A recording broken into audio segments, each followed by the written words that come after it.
Okay, should we get started? Yeah, right. So thanks everyone for coming to this event, Fence, How One Literary Magazine Made an Impact, and how you can too. I'm really happy. My name is Jeffrey Lawrence. I'm a faculty member in English and Comparative Literature here at Rutgers. I'm really thrilled for this conversation between Fence Magazine co-editorial directors Emily Hughes and Jason ZUZGA, and the 2022-23 Fence visiting editor, Edgar Garcia, who's on the far end over there, which will be moderated by Joanna Furman. It's great to see so many students here. I'm happy to be a part of this collaboration between the literature part of the English department here and creative writing, hoping that this will be something that we can continue to do in the future. I want to say just before I start that for those of you, maybe you've seen this if you're in Emily's class or if you have a sense of Fence, but I just wanted to show you the winter 2022 issue, which has great introductions by Emily and Jason, and then also issue 40 from this year, which has a terrific section curated by Edgar that's called What's the Problem with American Poetry Right Now, where he asked poets to reflect, among other things, on what pisses them off about American poetry in the current moment. I also just want to thank a couple of people for making this possible. Leah Price and the Rutgers Book Initiative for their support, Meredith McGill, the chair of the English department, Evie Shockley, and Rutgers Creative Writing, and then also thanks to all of the people who helped put this together, Amy Labrie, Savannah Porcelli, Lee Hom, and Maria Knapp. Thanks, above all to Emily Hughes, who has been, sort of working to put this together and organize this for a long time. So I'm really happy we're able to do this. So without further ado, I will introduce the moderator, Joanna Furman, who's also a creative writing faculty member here at Rutgers, and then I'll hand things over to her. So Joanna Furman is an assistant teaching professor in creative writing at Rutgers, and the author of 7 books of poetry, including 2 A New Era, which was published by Hanging Loose Press in 2021, and Data Mind, which is forthcoming from Curbstone Northwestern University Press in 2024.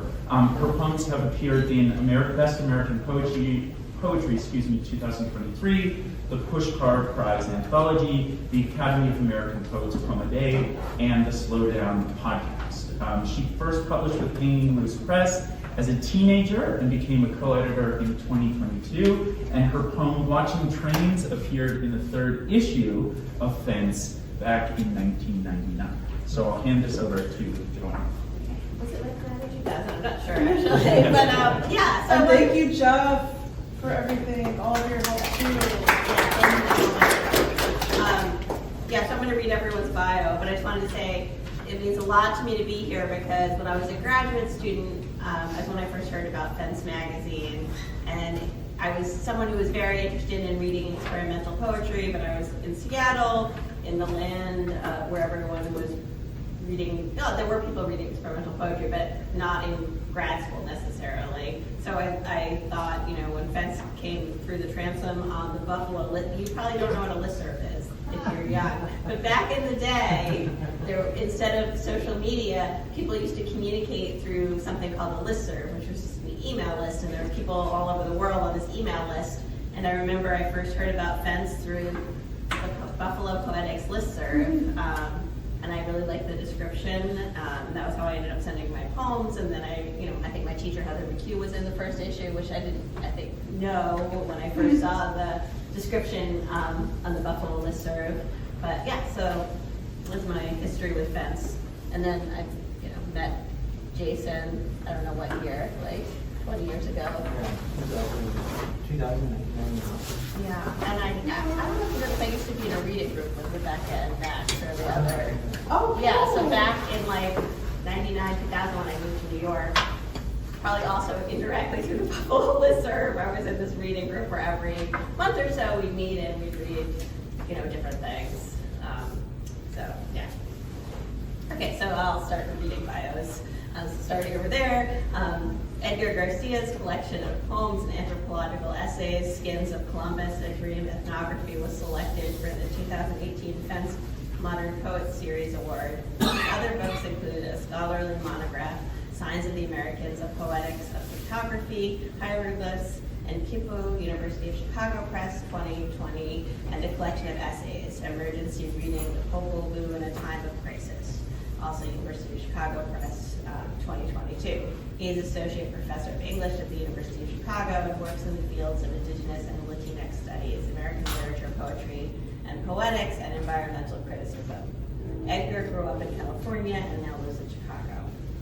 And then Jason ZUZGA is the author of Heatwave, published by Saturnalia Books in 2016. His poems have been published in many literary journals, including the Paris Review, Tin House, and the Yale Review. He earned his PhD from the University of Pennsylvania, where he wrote a dissertation about nature documentary and media, which was awarded the Diane Hunter Prize for Best Dissertation. He was born in Camden and now lives in Cherry Hill, New Jersey. And finally, my dear colleague, Emily Wallace Hughes, is the author of Sugar Factory, published by Spike Daigle in 2019. Spanish translations of her poems are forthcoming in Buenos Aires Poetry. Poems from her second book of poems, Alakai Blooded Fragrance, are forthcoming in the American Poetry Review. She's a lecturer in the creative writing program here in the English department at Rutgers, and she lives in Astoria, Queens, just a 20-minute walk from where her mom lived as a child in Jackson Heights. Okay. So now to the business of things. I thought I wanted to start hearing some poems, because often I go to these panels and there's a lot of talk about poetry and I feel like not enough poems. I mean, granted, Fence, I should say, is not just a poetry magazine. I think because we're all poets, we get kind of caught up and we forget that it's just as much about nonfiction and fiction. But we love poetry, so I want to start with poems. So I was hoping that each editor could read a poem that you particularly love and just talk about what's interesting about this poem for you. Maybe we can start with Emily, or sure. So when I thought of that, I was really glad that Joanna asked us to pick some pieces. And I was thinking, oh, okay, I could pick one from one of the early issues, but I thought I would kind of pick one from this issue 39, which was deep in the transition, like a shifting in our history. And the very first poem in the issue also has a little story around it, which I'll share with you after I read it. So it's by E. Briskin. What happened was impossible. What happened was impossible in the sense that these things can't happen. Like you opened a chest and Greek goddesses flew out. And what they did, how many? At least 6. The Greek goddesses, what they did is they were hungry, having been in a trunk. A wood trunk? Wooden, yes. It was cedar, and the first thing they did was to dematerialize and recorpus themselves. Where? At a restaurant. What restaurant? It doesn't matter. What kind of restaurant? A place with booths. And then they sat. How did they sit?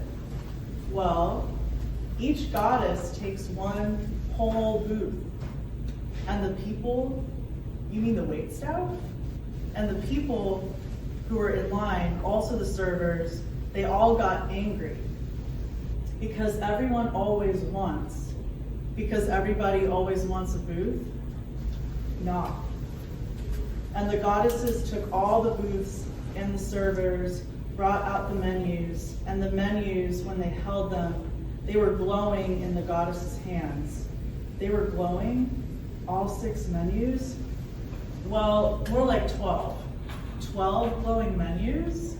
Well, maybe twice that. Twice 12 whole menus? Well, let's see. Now there's the drinks menu, and then the specials, and it was Twilight, so both lunch and Jesus. It's impossible, and you ask menus. And they were glowing, and they were glowing. And the people glowed too. And then the restaurant closed, right. It was impossible. It was impossible, like that. So, Jason and I were in this diner outside of Kingston on one of our trips during the transition up to Rebecca's house, and there was a thunder and lightning storm. And so we ended up having to spend the night in a motel near Kingston. And then we found this diner, and we had some of these issues. And I remember it was after an event the day before with Rodrigo Toscano was reading. So we took this into the diner, and the diner had booths. And we shared this poem with our waitress, and she was really into it. She liked the poem, and we gave her the issue. And a tote bag. We did give her a tote bag. Can Can I interject? Just ask if you could say a little bit more about the context of the issue, because I feel that's important too for why it might communicate.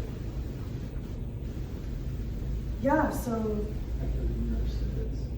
yeah, the nurses, this, that's something Jason worked on with the nurses. That was a feature, which was the other section, so everything other than poetry and fiction. Do you want to say a little bit about?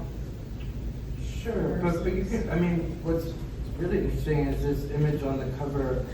Where does the cover image come from? This is from Emily's, belonged to a pamphlet that Emily's mom, right?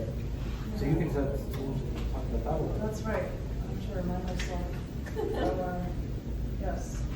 The pamphlet, thankfully, it's in here in the publication page. The pamphlet was 1972, the role of the nurse in shock and survival. And I had been just talking with my mom about it, and she said, oh, I have this pamphlet, you might be interested in it. And it's a really great drawing. But we looked for the artist's name, and it wasn't in the pamphlet, so we just used the identifying information we had. And we were able to get it on the cover by just doing a high quality scan and then putting it into the layout. And the back cover is a photo of one of the contributors, one of the nurses, who has writing in this issue. Yeah, and this was, the idea for this was really to, is one thing that is really, one thing that's really crucial to Emily and to myself, that was kind of part of our, central to our idea of what we wanted to do, is to basically do lots of outreach.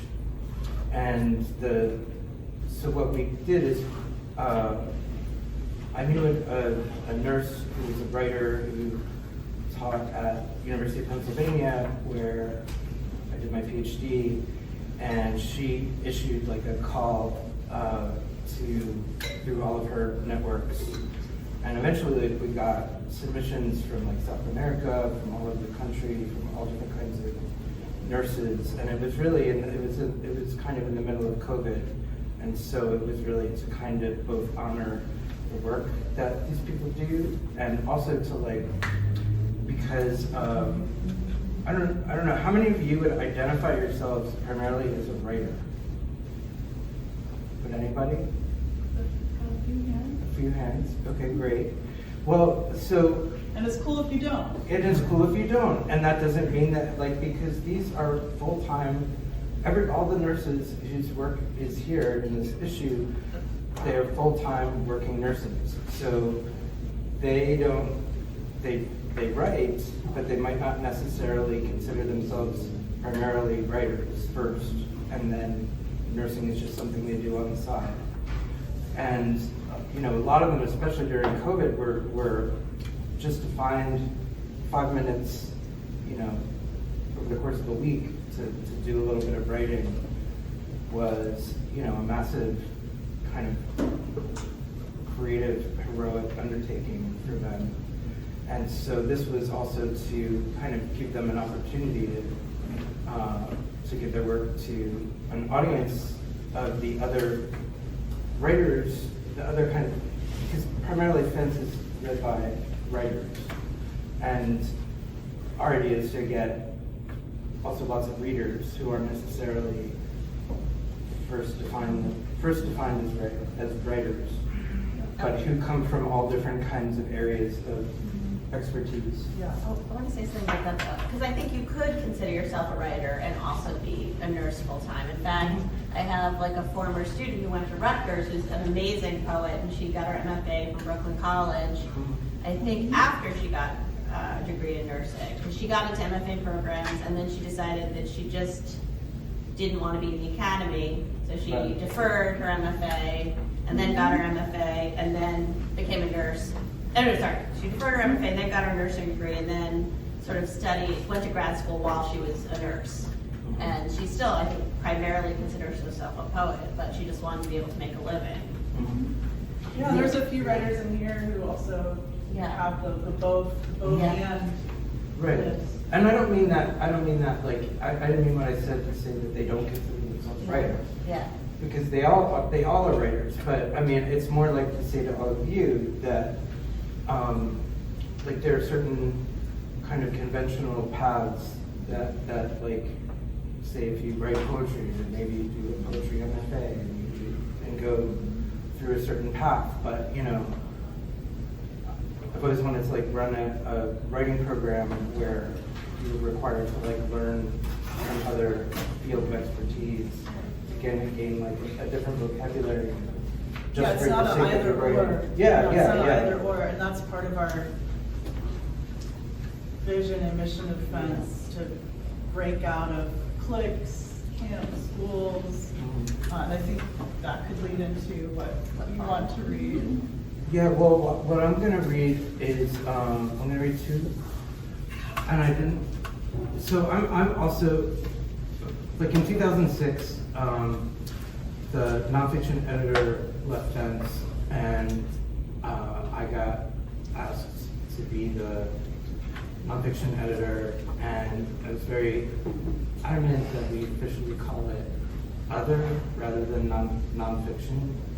Although when I have talked about it, I will hyphenate it with several other terms. But I'm genre agnostic, and so in terms of picking a poem, like I don't.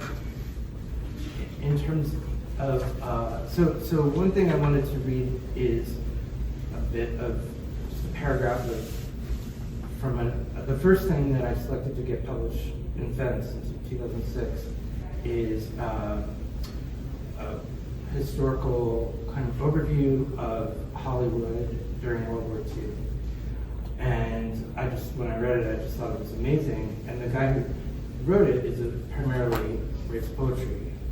And then years later, I saw a preview for a movie that,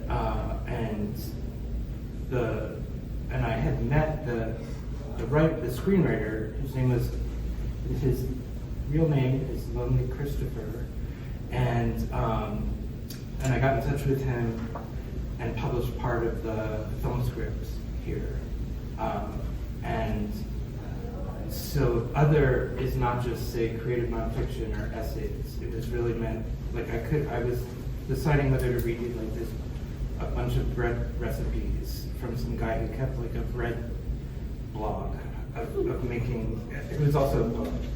But It really anyway, is everything. Yeah. Other Yeah. fiction and poetry.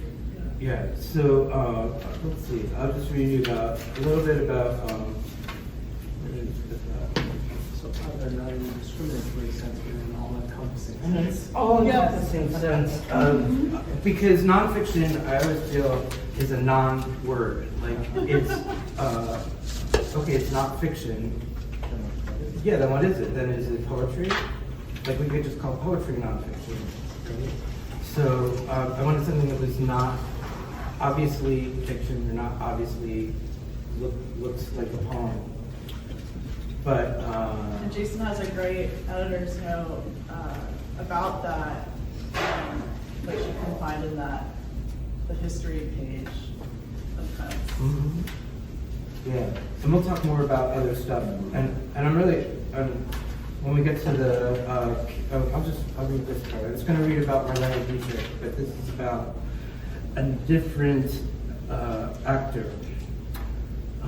It's called Cinema Verite and the Collected Works of Ronald Reagan, A History of Propaganda in Motion Pictures, Part 1.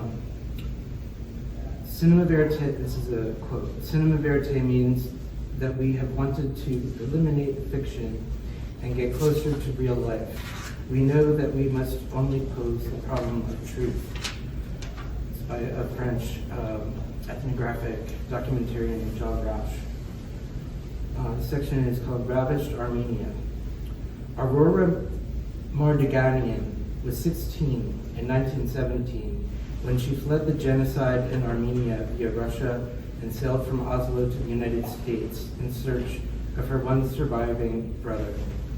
Among other atrocities, she had witnessed Turkish soldiers slice her hand open, pull a baby from her womb, and pound it to a pulp with the butt of a rifle. Aurora arrived at Ellis Island and was taken in by an Armenian couple who promptly placed advertisements in newspapers in an attempt to locate her brother. She was discovered by the New York media, and soon afterwards, she became the ward of Harvey Gates, a screenwriter who arranged for the translation of Aurora's story into the best-selling book, Ravished Armenia. Gates then sold the screenplay for thousands of dollars and had Aurora sign a contract to play the lead for $15 a week. In Los Angeles, on the first day of shooting, when actors walked onto the set wearing Turkish fezzes, Aurora assumed that she had been tricked and would be executed. In filming her escape from a fabricated Turkish harem, the filmmakers had Aurora jump between two rooftops, but she fell 20 feet, broke her ankle, and had to be carried from scene to scene for the rest of the production. Under the auspices of the American Committee for Armenian and Syrian Relief, the film was released with press packages that read, Ravished Armenia to show real heroines, and with other naked girls, pretty Aurora Mardiganian was sold for 89 cents. Gates and his wife were then paid $7,000 to ensure that Aurora appeared at screenings of the film. Aurora received none of the money, which she desperately needed to bring her sister to the United States. Aurora detested the promotional dinner parties and fundraisers, and she openly stated her desire to be alone. She was deemed incapable of dealing with the promotion on the film and sent to a convent school, while 7 Aurora impersonators promoted the film, which had been renamed Auction of Souls.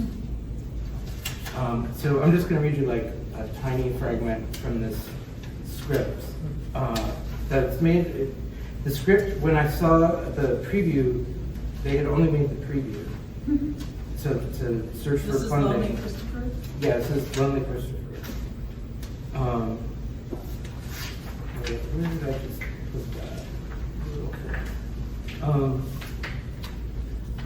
The little fragment.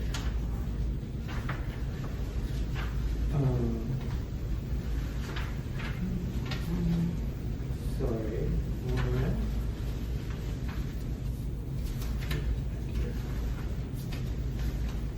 Well, maybe it's not. Maybe. Pick a I'm new just one. gonna read you a different one. Yeah, pick a new one. Okay. I'm sad because the one when I heard this actor, who's the actor who's in the preview that I saw that led me to find the writer. This is spoken by an actor named Mink Stoll, who is in a lot of early John Waters films. You can pass it around. Yeah. And well, here, just like you can pass a couple pages around, yeah, just so you, because I also thought it was really, what I really wanted to have also is the film script format in the magazine, because in a way, as you'll see when it comes around, if you haven't seen the way a film script is laid out on the page, it looks like poetry. Yeah. All right, I'll just read this one page. All right. Yeah. Do you want to read Editorial? Yeah. Okay. So the character, the woman, so it's these two young guys. One guy is searching, has hired a private detective to look for his mother, and part of this private detective agency is this character Woodrow, who's this enigmatic older woman who sits on top of a building in New York in a chair on the roof. And so he goes up onto the roof to talk to her. And so I'm going to read stage directions, and I'll try to change my voice slightly when I'm reading the character Arden, which is only like 2 sentences. Okay. Arden's phone is clutched in one hand, which he uses to dial a number from one of his notes. He holds the phone to his ear. He waits. Hi, is this Lucy? You don't know me, but I can explain. Exterior, rooftop, moments later. Woodrow is sitting slightly more relaxed and back together, looking off into the sky, but speaking to try. And then Woodrow's, the description of how Woodrow speaks, it says, sort of sailing on a gust of clarity. There was this case once, before computers and whatnot. Back when I was starting out, some guy who used one of the agencies and found the discovery process. The instant connection with a stranger came out, but never knew. He found it was so narcotic that he went around from branch to branch all over the country, giving different agencies fake information that would connect him to more and more strangers. He forged his circumstances to correlate with all the details and all. So thereby, he knew the lives of every young women who had given up their babies for adoption and never seen them again. Interior, rooftop gym. Intercut silent footage of Arden talking avidly on the phone, using his other hand to write the phrase, "Blossom, where are you planted?" on a document from the case file. Rooftop, moments later, they sit still. He picked up about 24 new moms before anyone on Arden ever caught on.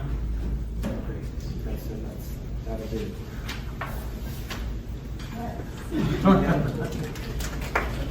Okay, if you're going to talk, you have to do it really hard. Not too late, but I mean, not that really deserved it. But No, this is a great way to start. I have to start by expressing my utmost admiration for everything that Emily and Jason do. They are the machine and the brain and the force and the spirit behind this publication, which has somehow, this is a very unusual thing for a publication that's been around this long to be able to do, somehow managed to be both insider and outsider at the same time, right? Everybody reads Fence, but still it's radical, right? Everybody reads Fence, but still, right? So it's very insider, but still somehow so outsider. And cultivating that spirit of a public for yourself, while also like having everyone read friends is a real accomplishment. So on that note, I feel really honored to have been brought in as a guest editor-in-chief for the past year, doing whatever I can to follow and participate in that spirit.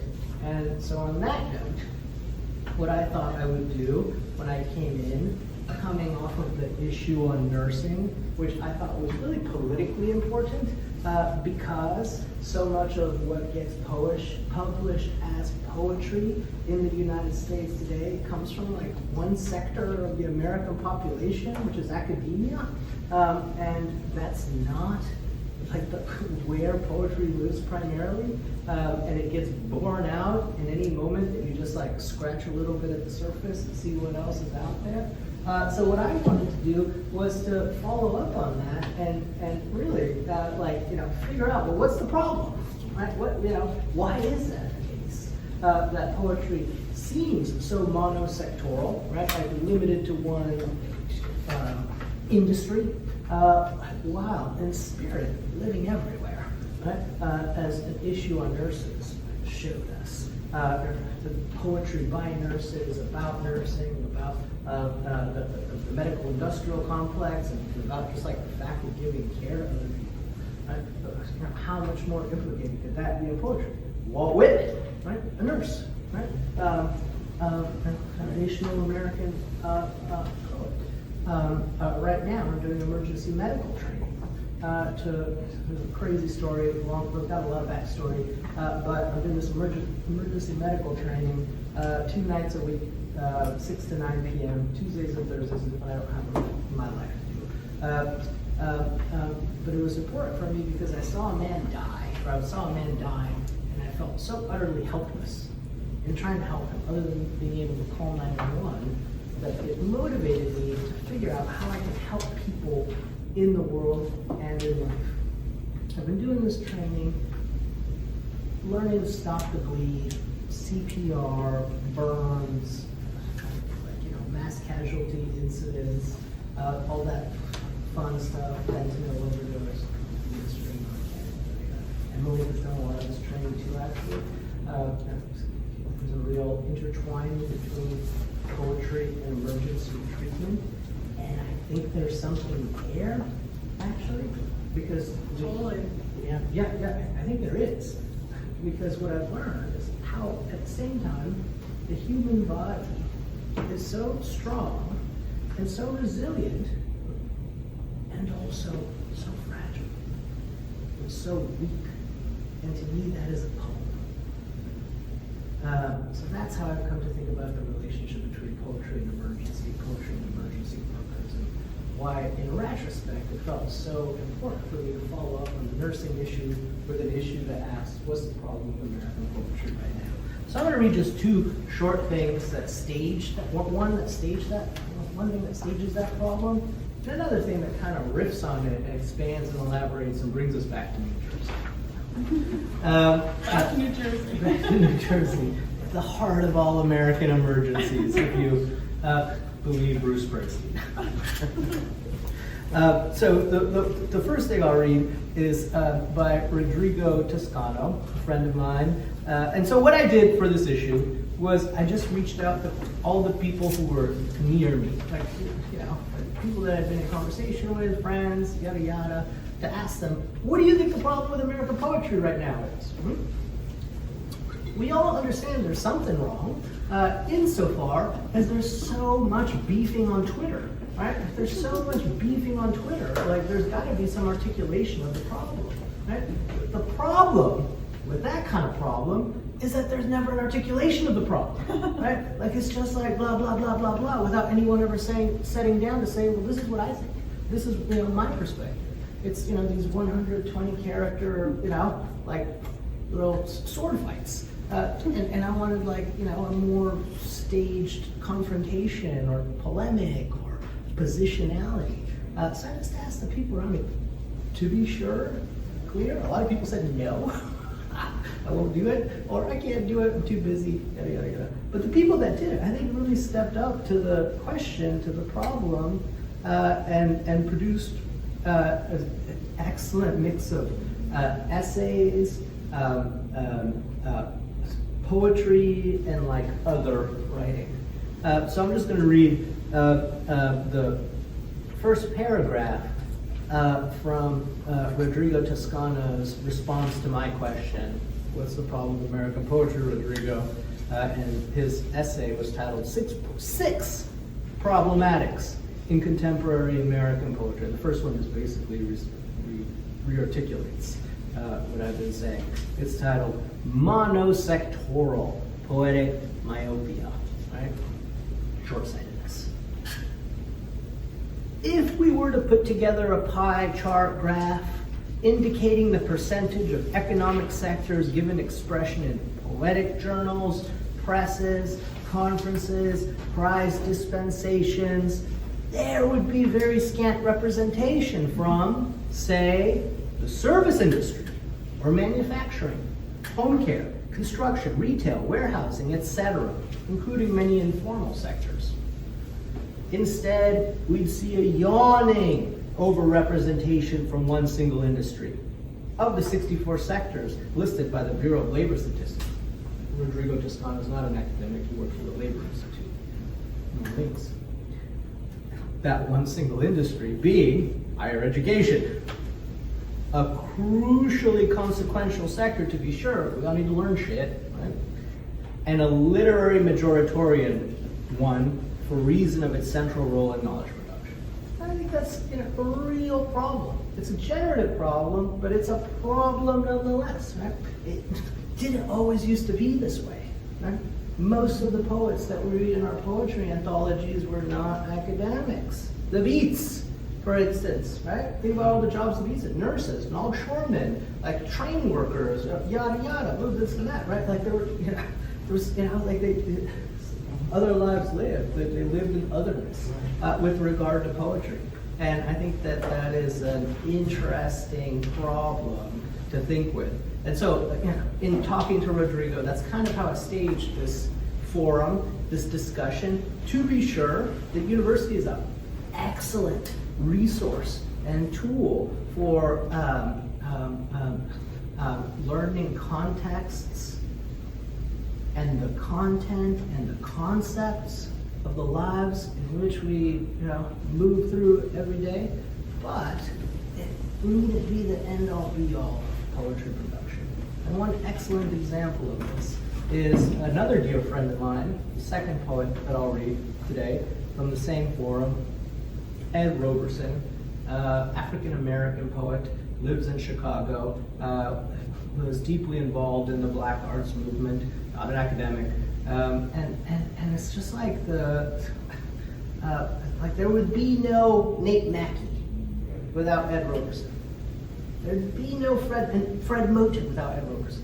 And Nate and Fred would be the first ones to say this. He's a hugely influential poet, but nobody knows it because he's not really big in the networks of Didn't he teach here long ago? Did he? At Rutgers? He worked in the Education Opportunity Fund program for like 20, 30 years, Yeah. which is for disadvantaged students. He's a real great guy for that. Amazing guy. Yeah. And always on the road, Yeah. right? Yeah. Ed Yeah, so Roberson. he has a Rutgers connection. Yeah. And Cool. Garrett Peoples, who was an undergrad here, actually was here when Ed Roberson. Fantastic. Here. So that's why I picked the second poem, was because it's about New Jersey. Yeah. So he was here in New Jersey. Yeah, that's the context here. Right. And Ed is such a dapper guy too, right? He's always wearing his suit around Hyde Park. It's just lovely man. So I picked this poem as an example of thinking about the outsides of poetry, right? The insides and the outsides at the same time. It's called Rush Hour, which maybe you're all familiar with. As drivers in the greater metropolitan area. They all have their rush hours, the birds, the planes, the cars. They all hang in line, sometimes stacked above. The New Jersey Turnpike, the Newark Landing Flight, path, the seasonal migrations, winging it south and north, the tight river of red and whitetail, and headlights, the long gaps that seem crashably too close between the plains, the trailing levels of peace below between the depths of the storm on its own clock running down. All the different motors and water with its gravity getting there on its continuously one time, the whole way around the world, carrying food, moved on in it, over it, us too, to be drunk and eat. The weather map from the satellite view shows them lined up, their rush, only to get off up again on a greater tie-up in the Gulf, at the coast of the sky, the high lightning thrown from the mortal crash into America. They all have their rush hour wash into still. Members of the audience gasp at the entrance. Some had to be pulled away and restrained, unable to stop from taking it in, to keep from bursting. Some never see otherwise again. It all has its traffic jam, even at top speed. Some speeds, not other speeds, needed some kind of standstill or another. And to continue, you have to get out on foot and start running. The firestorm ticking, closing, crackling behind. Yeah. Ask some more questions. Before I ask more questions, I'm wondering if anybody sitting who's listening has like a follow-up question or a question you want to ask about anything that's been said so far. No? Okay. I want to start. I want to start just by asking Jason a little bit about the history of fence. Oh, well, let me, can I ask them a question? Yeah. A couple questions. How many of you have taken, say, an English class? Are you in now? Do you have Many of my students are here. many of Emily's students who are incredibly fortunate to have Emily as a teacher. And in the class, you're reading lots of writers, right? So,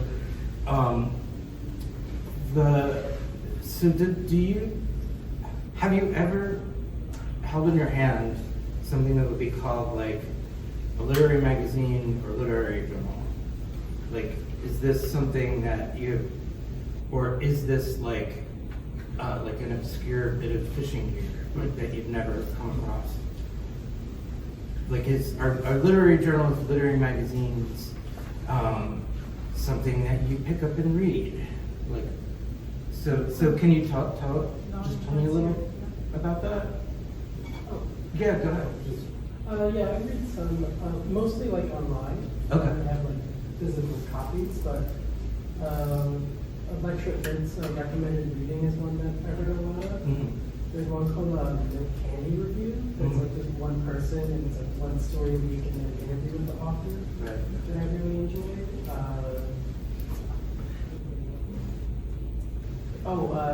Clarksville. Mm-hmm. Yeah, and how about you? What's your name? Ruby, what's your name? Oh, I'm Ryan. Hi, Ryan. I haven't really read that many since I moved to college, but I was in high school. I had a literary magazine called Killers of Salt. Right. I used to read publications. How many people's high schools have like a literary magazine? Is that a religious one? No, it was, Okay. it's almost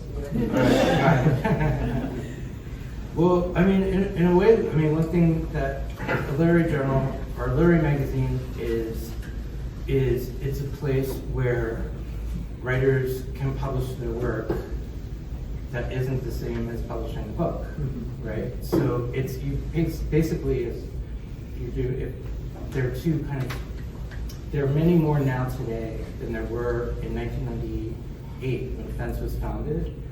But Tell them what it was like in 1998.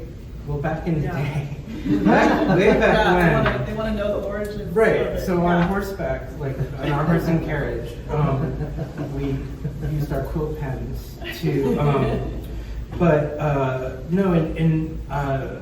when FENS was founded, it's really like right on the edge of the internet being a thing.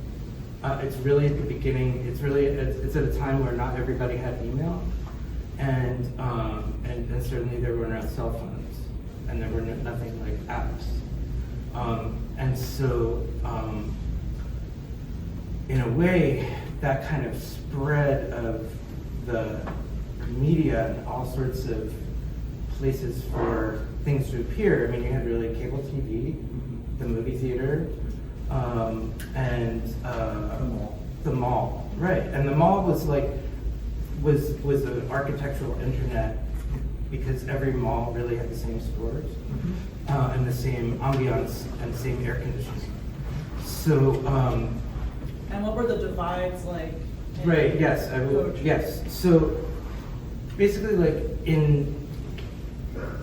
so just keep that kind of so.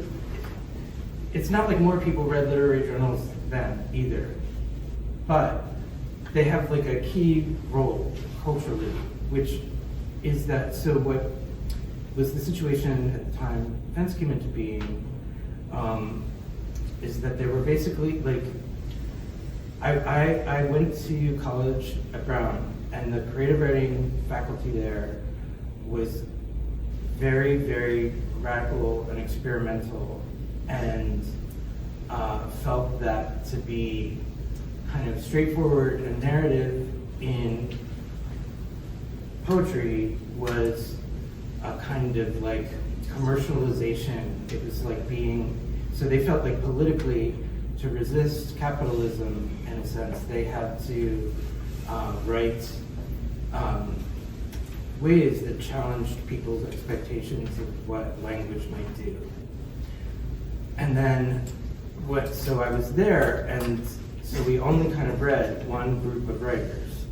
And then when I moved to New York, I got a job at this publisher that's part of Random House called Knopf, and there was Which poetry. used to be independent, by the way. Yeah, it used to be independent, but they published like the closest thing to a literary journal that circulates broadly in the public, I guess, are the poems in the New Yorker.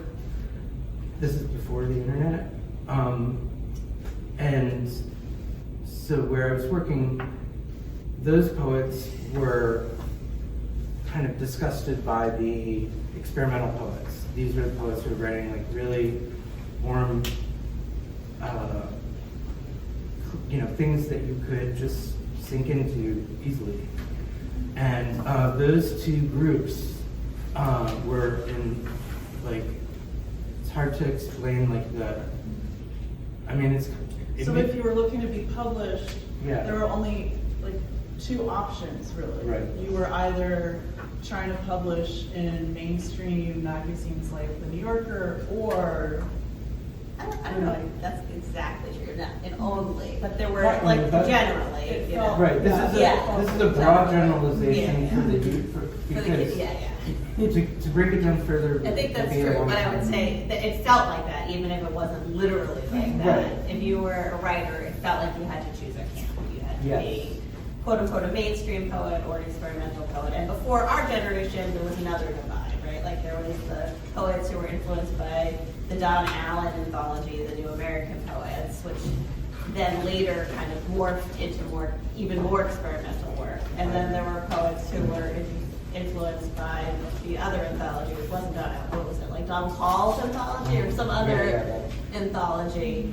And in like the Donald Hall anthology, there were a lot of poems where everything was very clear, and the goal was to be as clear as possible, versus the poems in Donald Allen's anthology, where the goal was to sort of investigate language a little bit more, and that meant different things to different types of poets.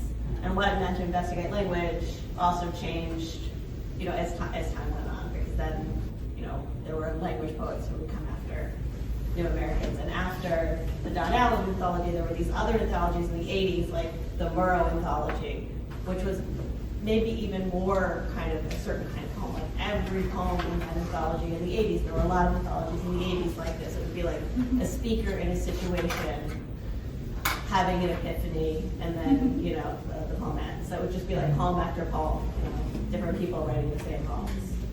Yeah, and so Fence was, there were, Rebecca Wolf, who founded Fence, really felt that her poetry did not fit into either camp, and that she really, there was no place for her to publish her work, or the work she liked, that her friends were writing, or the people, or work that she had encountered that didn't, you know, that didn't slot into one or the other side. And so, even if it wasn't like totally literally like that, you know, it, Right. it felt like that, like there was stuff that happened where, you know, it just, you didn't feel welcome.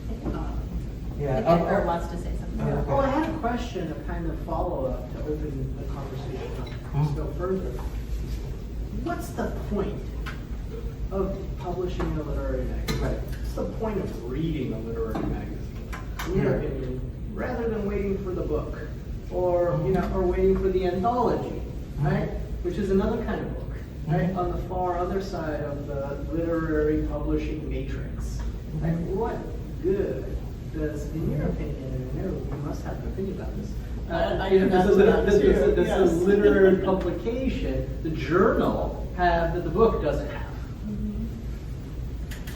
Well, I just wanted to just give the conclusion to the sequence, and then I think this is where we gotta go. It's that, so when I was, Joanna and I were both in New York in the late 90s and early 2000s when Fence kind of exploded onto the scene, because it turned out there was so much hunger for this kind of, you know, for a meeting place, and Fence did two things. Like, it created space,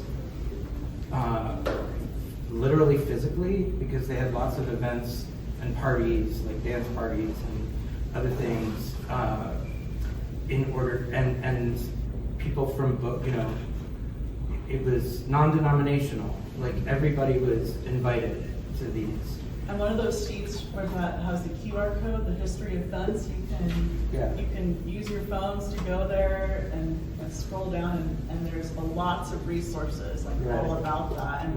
And we have the articles like where in those discussion about those events, and even information about the controversies, and, you know, people got upset about this. So when Fence Yeah. came onto the scene and made the space, people on both sides got upset and criticized Fence, and there was also talk about how Fence was selling out the avant-garde, you know, like music labels that get the deeper hardcore punk rock out there. You know, Fence was criticized for that, and we had you know, writers side by side who would have not been in the same literary magazine together. Ever And that's the before. point of reading Fence, is that you, from page to page, you get this whole vast, heterogeneous, you know, cacophony, you know, that is not in harmony. It's not making a melody. It's free jazz,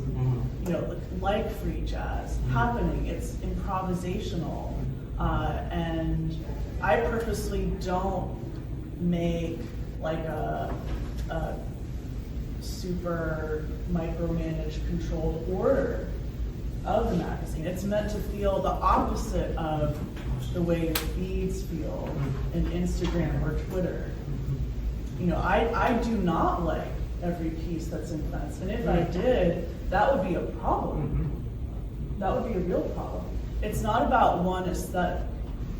It's about multitudes and multitudes of aesthetics and what's possible and what the next aesthetic could be. And I know there's a lot of conversation these days about like cultivating your aesthetic and, you know, what's your aesthetic and on your Insta. Like, everyone has their own aesthetic. You gotta like lean into that. But it can get calcified, right? When it's just like you feel like you have to then always live up to that, when ourselves are always changing. And you know, this opens up for that too. Like, not only for writers, but also readers. And I first came on Defense just reading it in 2006 when I was an undergrad. And I was coming off of like having this really weird disability from this really rare medical condition. And like I was bringing in some confession in my writing, but it was also weird. And I was also at a university where there were the divides playing out with the faculty, so it was like, okay, you're gonna do straight up confessional narrative, or you're gonna do like hardcore Marxist experimental writing where the pronoun I is seen as bougie, and like you're super uncool and bougie if you use the pronoun I, and that was like a total, you know, mind F word to experience. So thankfully, you know, Joe Wenderoth was teaching at UC Davis, who has also had work in an early issue. And he said, you know, Fence is really the only literary magazine worth reading these days. He said that in 2006. And I think there's other literary magazines that are worth reading for sure. But he meant that in a way, like, Fence is really doing something different. And I remembered that, and then I came across it at this store in Davis called Newsweek.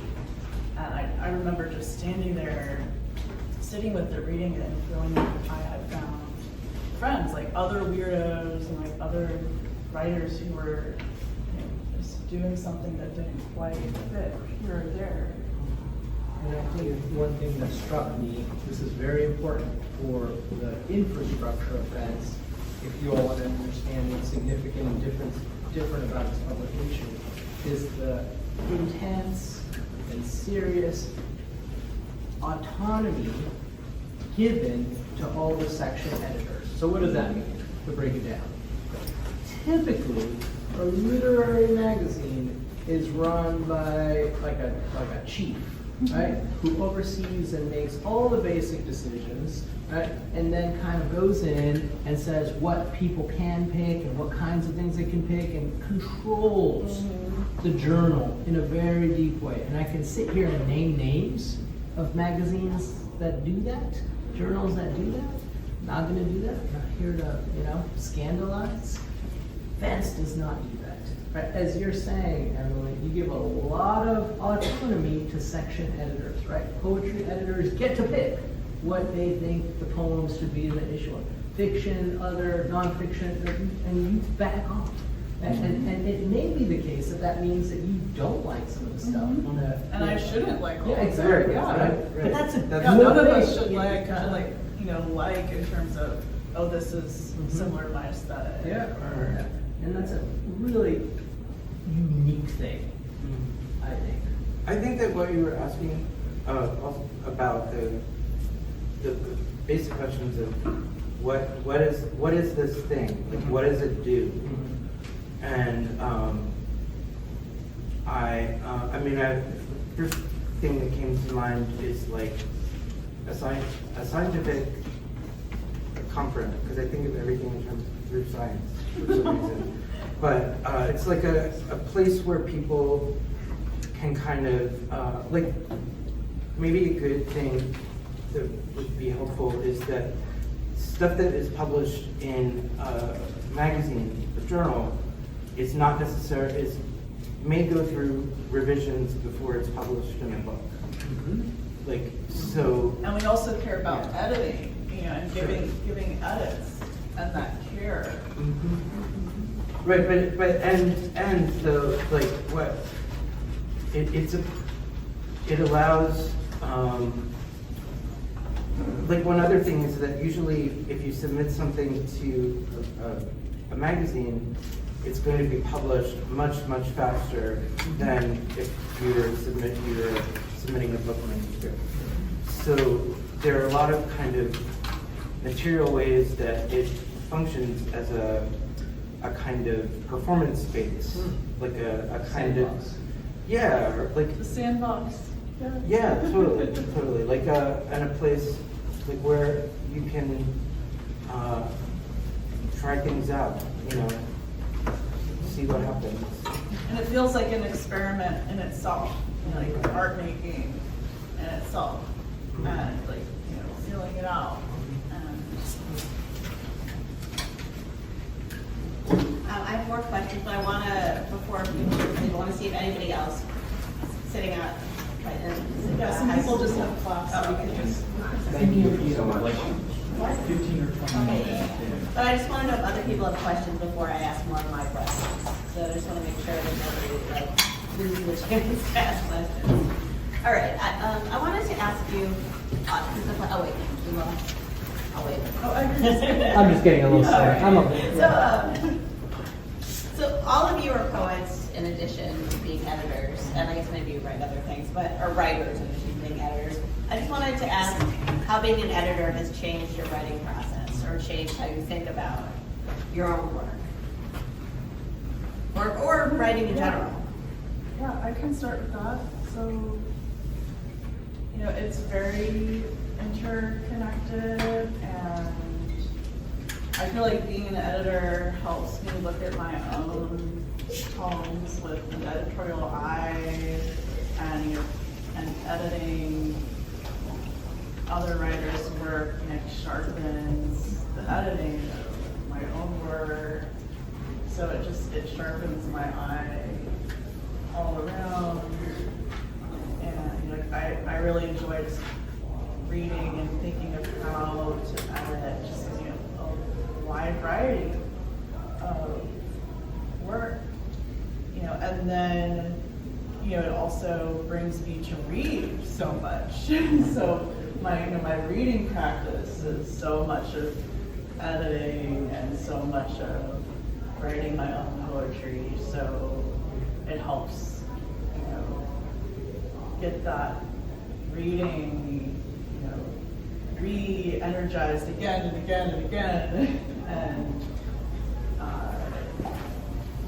it invites me in to read work, you know, but before it's published, which is so exciting.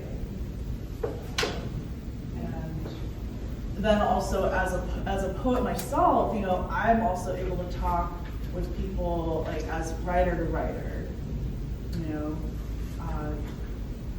So I'm not an editor and publisher who, you know, does not also practice that art of writing. So I think it really just brings that sense of when a writer's talking with you, they feel like, okay, you know, she's also a writer, she understands, you know. And, you know, I get frustrated by the same problems in literary art making in the United States that other writers do. And there's so much of what we have to deal with that Jason and I and Edgar, like, and Joanna, like, we wish we didn't have to deal with. So. I guess for me, it's kind of caused me, well, over the course of being like the other editor, it made my PhD dissertation writing much more insane and fun, because it made me want to experiment with like academic form. But since Emily and I began kind of being co-directors together, like my editor brain is really different from my writer brain. They're like two different parts that are not even necessarily in communication. And like, so the only writing I've done is making like tiny little crazy collage videos that I post on TikTok. And like that's become my writing practice. That's so editorial. It's very editorial. Well, right. It's all about editing. I'm learning audio editing, video editing.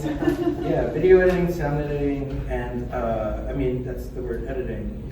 And what is editing even? Like, what is the art of editing as opposed to the art of writing? And it's the art of juxtapositions and feeling the right place where things want to be next to each other. I mean, it's interesting that we Clearing call it things out. an editor, not a curator, because so much of like a literary journal is really curating. Yeah. Yeah, definitely. And we want that always to be, we want every issue to be a brand new zoo, like that, where we've never seen any of these creatures before. And next to each other. Yeah, and fighting Yeah, each the other. bunnies next to the. Eating each other. I agree. Yeah. It's such a very hard question. I'll preface it by saying that fence is a gift to the world.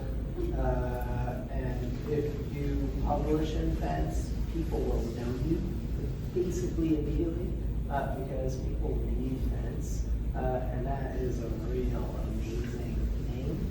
And so I feel that that puts a burden upon the editors and curators in thinking about, well, what is the world we want people to know about literature? And for me, as someone who lives in a couple of different worlds at least, I'm a professor of literary studies, right? Like my job isn't necessarily in poetry writing. I teach literary studies. I also teach in creative writing, and then, because I'm a poet as well, and then I also do this editorial curatorial stuff. And so the question that I'm kind of always negotiating is what sits inside what, right? What nests what, right? Is it the discipline of literary studies that sits within the field of poetics and poetry, or is it poetry and poetics that sits within the discipline / field of literary studies? Right? And those two, you know, that may not sound significant, but there's actually a lot of problems and decisions that go into deciding what sits inside Totally. what, right? Like the criticism or the creativity, right? The objective distance or the like immersive participation. And what I have loved about editing with fence is that it hasn't forced me to make that, or like it's enabled me to think creatively about that dichotomy. And it's like, you know, think through the distances and the differences of reading, analyzing a text, and also being a maker of texts, right? Being a scholar of poetry and also being a poet. And that's a lot, really on every single page of fence. And I think that that motivates the curatorial decision of fence and why fence can kind of range and rove all over the place. It's because it's never really decided to be on one side of the fence or the other, right? It's kind of on the fence, very literal way. So Fence maybe sitting. could you read the poem? Oh, it's long, so I could read the very end of it. Yeah. John Ashbery. So what's fence named after? Fence is named after a line from a John Ashbery poem called Soonest Mended. And it's a really great poem. And the poem is all about never leaving the beginning. And the title for the bound volume of the first 5 books of John Ashbery's poetry is called The Mooring of Starting Out. So I think I'm just going to just read. I was going to say too, just for those, maybe after you read too, I wanted to make sure that Yeah, if there were this practical took a questions. hold. Yeah, Yeah. but also if there were practical questions, because I'm thinking that maybe, I see some of my students here too, just about kind of like the process of the literary magazine, so definitely do that. But I think it would be, you know, if anyone has questions about that, like how you submit, Yes. Right. yeah, that would be great, because I just don't want to lose the opportunity, you know, if any of you have questions just about like that process of like submitting and stuff like that. But go ahead, Jason, and yeah. And a poem, like the reading of a poem is a good moment to kind of Yeah, think that's a and great retreat thing. if you want to Yeah. formulate a question. Yeah, well, I mean, and so really, like, this poem is really a statement of the fence philosophy, which is that with each issue, it's like starting from scratch, and going and starting, and no 2 issues will live the same life, and then a new one will appear and will be entirely new. So here's the end of the poem. Probably thinking Not to grow up is the brightest kind of maturity for us, right now at any rate. And you see, both of us were right, though nothing has come to nothing. The avatars of our conforming to the rules and living around the home have made, well, in a sense, good citizens of us, brushing the teeth and all that, and learning to accept the charity of the hard moments as they are doled out. For this is action, this not being sure, this careless preparing, sowing the seeds crooked into the furrow, making ready to forget, and always coming back to the mooring of starting out that day so long ago. So mooring, if you don't know, it's like a boating term. Like, so the mooring is where you moor your boat to the dock. Like, that's where you, so the mooring is the place where you always begin. Because that's where It's also where you end. and it's also where you end, but it's also never an ending because you're not fastened there. You're That's just loosely, if you know your sailor knots, you get, you can slip the rope off quickly and sail on anew. But yeah, I mean, do you? Jolene? Yeah. Oh, you Oh, no, I was. okay. Edgar, you didn't really talk about the gods, which they have in front of us. I wonder if there's anything you want to say about it, so that people can have some context and, yeah. Yeah, yeah. 'Cause And I'd also just be happy to give a moment. yeah, well, anybody. Yeah. Yes. How did you all get involved with FEDS and more like, or slash just like the literary magazine slash like publishing industry in general? Great question. So I can start Yeah. with that. So as an undergrad, I started reading literary magazines. And in terms of getting, like, are you asking getting involved in like the making? Yeah. The main. Yeah, yeah. So like in my various teaching gigs, like I'd started to get involved in the literary magazines there. And actually when I was an undergrad and in grad school, there weren't super active literary magazines, and there were a couple that were around, but I wasn't really interested in getting involved with them. So it wasn't until I started an internship with another small independent publisher, Ugly Duckling Press in Brooklyn, and so I had a pretty involved internship, and they also had a literary magazine, so I got into that. And before that, I have a few other places where I taught, community colleges. I helped out as a faculty member. So then when I went back to grad school in an MFA program, and I found Ugly Duckling Press, volunteered, got an internship, started reading for the magazine, which was called 6x6. And then, like, I didn't quite feel like that was the place for me to stay, and so I'm glad that I was able to get involved with FEDS. And with FEDS, I started out just helping out with the Constant Critic, which is a website for full-length book reviews of books of poems. And it was actually one of the first online places where you could read full in-depth book reviews of books of poems coming out. So that's called the Constant Critic.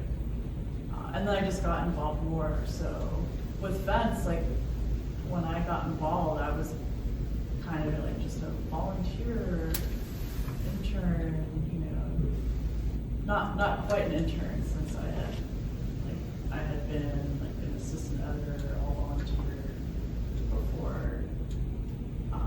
here at Rutgers, you know, there's a couple literary magazines that kind of ebb and flow, and if you're interested in volunteering for FENCE, you can let us know. And one of my former students here, Charlie, volunteers for FENCE, and another former student of mine, Grace Hogg, also volunteers.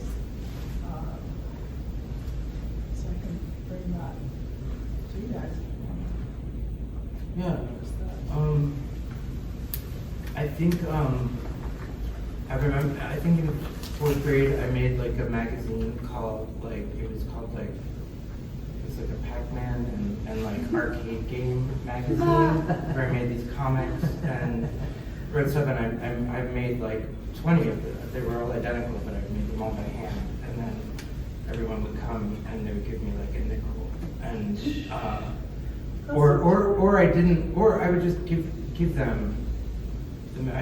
It wasn't about, and it's never about the money. So I didn't.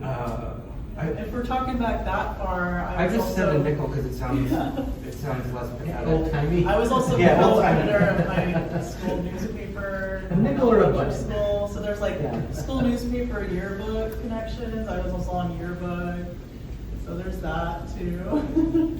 Well, I mean, it's something essential that for me in getting into publishing was doing an internship, which I did. I took off my year between sophomore and junior year, and I was on the weekends I was a horse-drawn carriage driver around Independence Hall in Philadelphia. What? And Yeah, during he really was. What? And during the day or during the So weekdays. that's how you get into it. Right. First, you Get need into the you need to horse-drawn know how to carriage. groom a horse and tie its tail up with a French braid so it doesn't. Did you poop on also itself. have to That's like, our first historically question. impersonate? Yes, and you also have to. Interview. Yeah. But I had to learn all these. Anyway, but that. So while I was doing that, I also had an internship at a press called the Echo Press, which was located actually pretty close to here, like in a town called Hopewell. So if you went from here, due west to Delaware River, you would cross through this little town where it was I got this for the internet, so I had this big book of internships. So when I decided to take the year off, Was the title of it Big Book? of yeah, it was Internships? called the very big book of little internships. I found this. You don't think he's lying? This Oh, this is true. Anyway, so I applied for this. I drove up from Cherry Hill for an interview, and they told me that they had just moved into this bigger office space, which was a house on this little main street that had been owned previously by a dentist who had killed his wife and gone to prison, and so they got the house for really cheap. But this is all true. This is what it took to get into FENCE. Right, If this we is what want it to took. have a space But the thing or is something. but what was unique about the Echo Press that's similar to FENCE is they also had a literary magazine. They published twice a year, and they published books. And but after college, I know that without that internship, in New York, editorial jobs are so competitive. You really need to. So if you're interested in even putting that as a little option on the table, I'd say, yeah, I know a very great letter. So,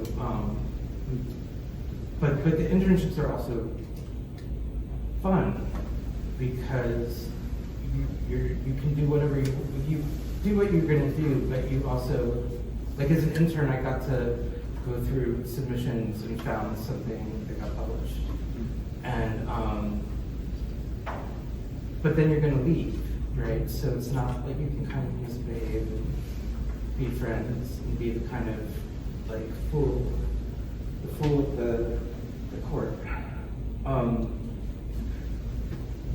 But then, so really so you have to really love books or But there are websites now that would be like literary journal websites that would have internships now.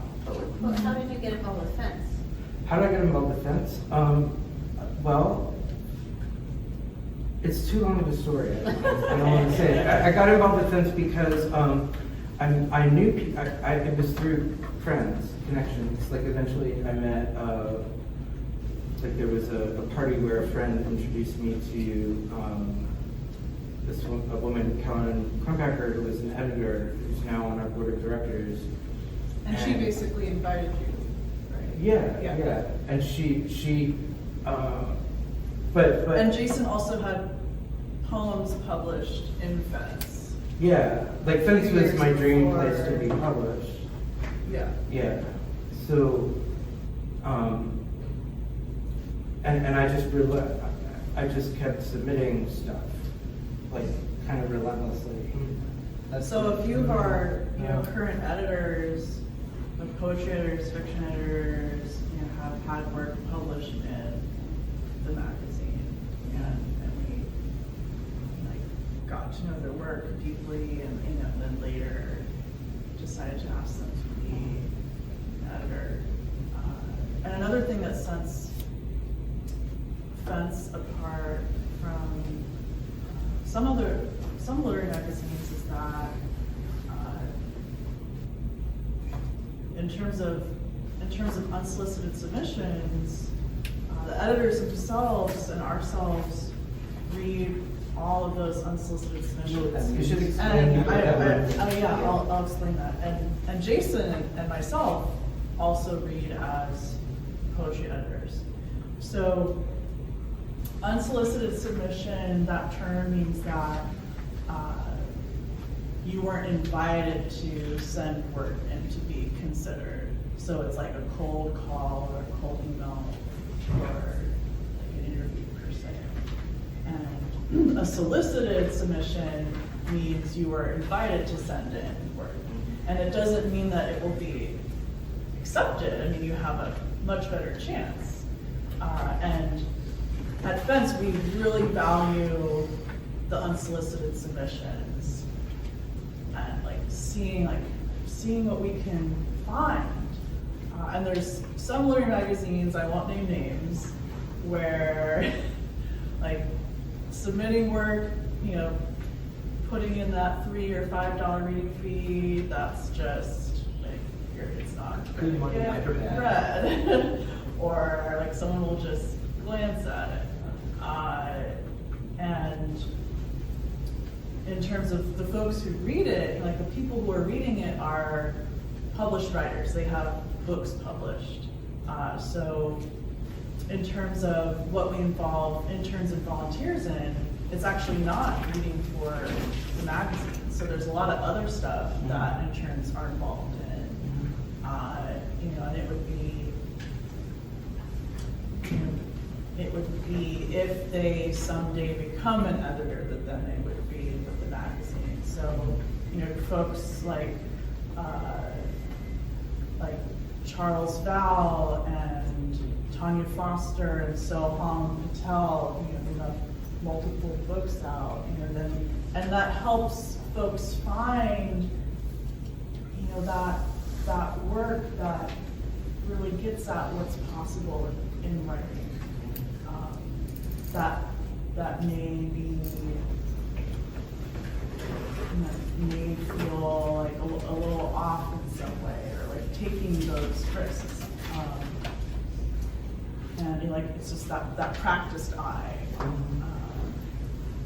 And we do involve interns and volunteers with other aspects of the process, and sometimes with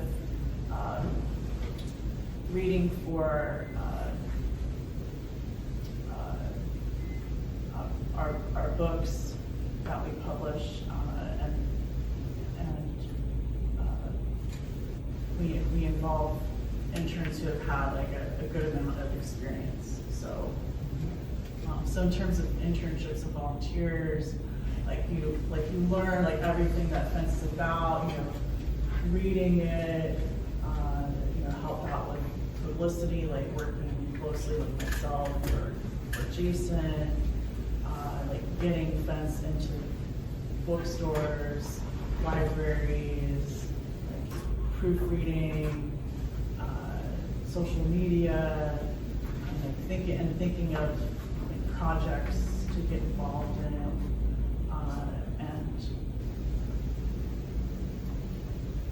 one of our recent interns, Kai, was already into design, and so I involved her in design.